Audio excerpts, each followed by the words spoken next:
Don't waste your time watching The Godfather. Counting ants on the rooftop is way more thrilling.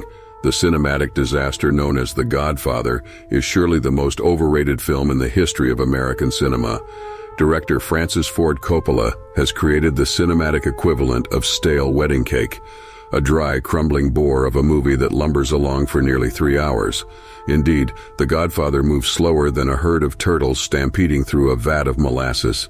If you look closely, you can literally see the dust gathering on Marlon Brando's mumbling jowls as he delivers one yawn-inducing monologue after another. I've never seen an actor sleepwalk through a performance with such dedication. Brando must have been chugging Ambien smoothies to perfect his comatose energy. And don't get me started on the abysmal soundtrack. Who selected the funereal church music that drones endlessly in the background?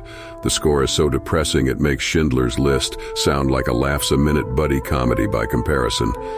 I would rather listen to 3 hours of nails on a chalkboard than suffer through these grating dirges again. The only thing more lifeless than the music is the cinematography. Every scene looks like it was filmed through a thick layer of aggravated fog. I had to grab my glasses to make sure my prescription wasn't out of date. I've seen livelier camera work and instructional videos for tax preparation software.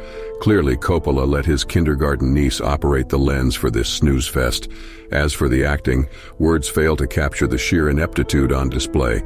Al Pacino is utterly laughable as the broody Michael Corleone, issuing his overwrought lines as if constipated by a month's worth of cement shoes. His hammy delivery is more appropriate for community theater auditions than a serious drama. Meanwhile, Diane Keaton stumbles through the film like a newborn foal, wide-eyed, wobbly, and clearly in over her depth.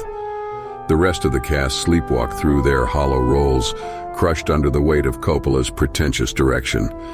The only redeeming quality of The Godfather is providing effective treatment for insomnia. Within minutes, even the most stubborn case of sleeplessness will be cured by the movie's mind-numbing tedium. Just cue up the wedding scene with its dreadful 40-minute runtime, and you'll be snoring peacefully in seconds. This film is the NyQuil of cinema. Slip it into any Insomniac's DVD player, and drowsiness is guaranteed to follow. In conclusion, The Godfather is the cinematic equivalent of watching paint dry, a dull, plodding affair that utterly fails to entertain. Give this flick a miss and spend your 3 hours doing something more stimulating, like watching grass grow or observing a glacier melt. Just don't make the mistake of wasting any precious time on this colossal bore.